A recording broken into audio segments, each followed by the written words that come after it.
Document A, Jamestown's environment. The first Jamestown colonists located their settlement on the James River 60 miles from the mouth of the Chesapeake Bay.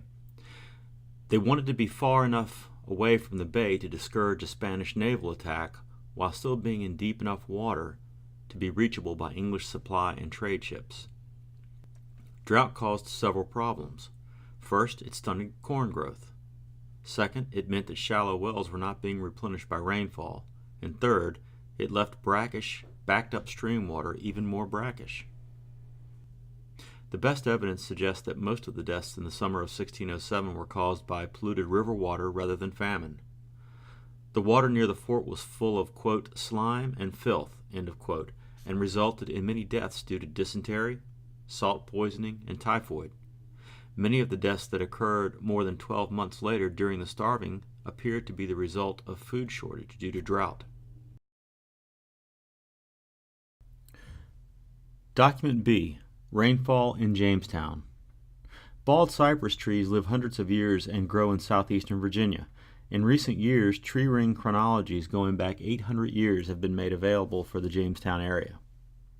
As one would expect, rainfall in the tidewater region of Virginia fluctuates above and below the average. What this study shows is that low rainfall periods coincided with hard times at Jamestown.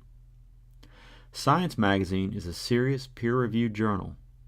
This means that articles are open to criticism from other professional scholars, a practice that encourages accuracy. This tree ring study has influenced how historians think about what went wrong in Jamestown. Written settlers' records from 1608 and 1609 refer to bad corn years for both Jamestown and the Powhatans. John Smith wrote that the Indians, quote, complained extremely of their own wants, end of quote.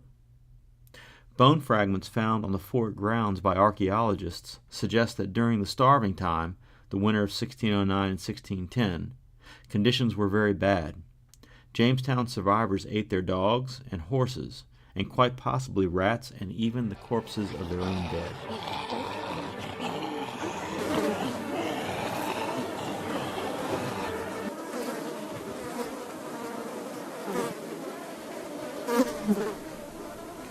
Document C, Occupation List of First Settlers.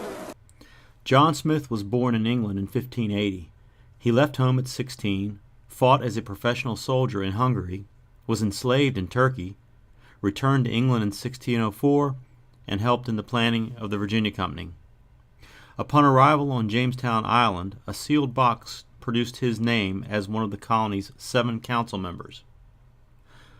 One of only 40 to survive the first summer, Smith was saved, quote-unquote, by the 11-year-old Pocahontas in December of 1607, and served as Jamestown's virtual leader until his tough management style, remember his rule was, he who does not work will not eat, got him sent back to England in 1609. Smith never returned to Jamestown, although he did sail to Massachusetts in 1614, where he is credited with naming the region New England. Smith died in 1631. The first settlers arrived on 3 ships, the Susan Constant, 71 passengers and crew, the Godspeed, with 52 passengers and crew, and the tiny pinnace Discovery, with 20 passengers and crew. The voyage from the London docks on the Thames to Virginia took 4 months. We know something of these first settlers. Many did not settle or didn't intend to settle. They signed up for a year or two and planned to return back to England. Many were preoccupied with pearl and gold and discovering a river route to China. The first settlers were instructed by the Virginia Company investors in London to grow wheat and other crops so as to be self-sufficient, but it was apparently not intended that Jamestown was to be a farming settlement. Recent work by archaeologists on James Island have found artifacts like glass remnants that suggest more activity in cottage manufacturing than once thought. However, it is unlikely that this was the work of the first arrivals.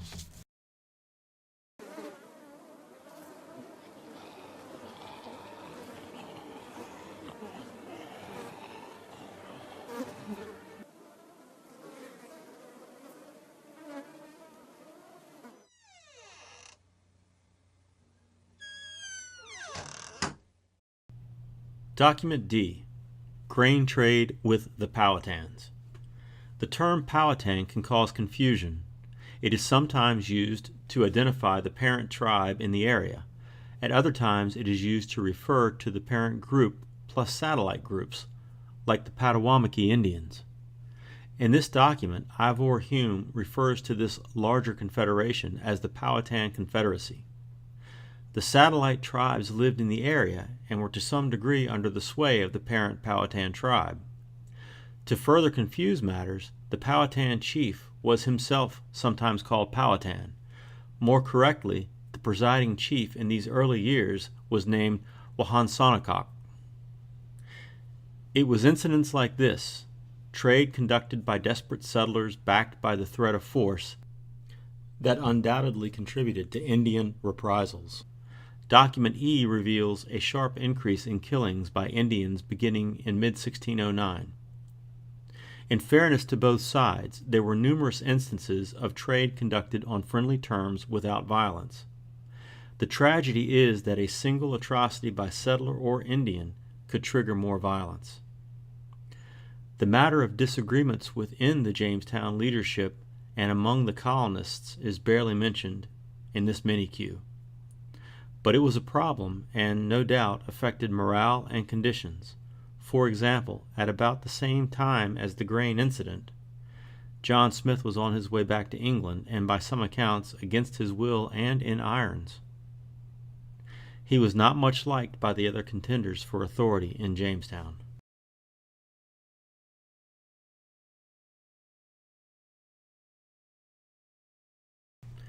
Document E. Chronology of English Mortality. Explicit in the title of this article by J. Frederick Fowles is the opinion that relations between settlers and Indians between 1609 and 1614 constituted a state of war. Not all historians and archaeologists of the Jamestown settlement would agree, nor would all agree with Fowles that the starving time at Jamestown in the winter of 1609 and 1610 was so much the result of a calculated Powhatan siege as it was settler crop failure and Powhatan unwillingness to share precious grain stores.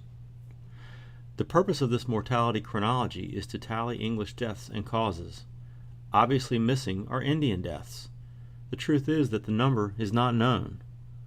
We do know that many Powhatans died at the hands of settlers, sometimes provoked, sometimes out of fear, sometimes out of cruelty.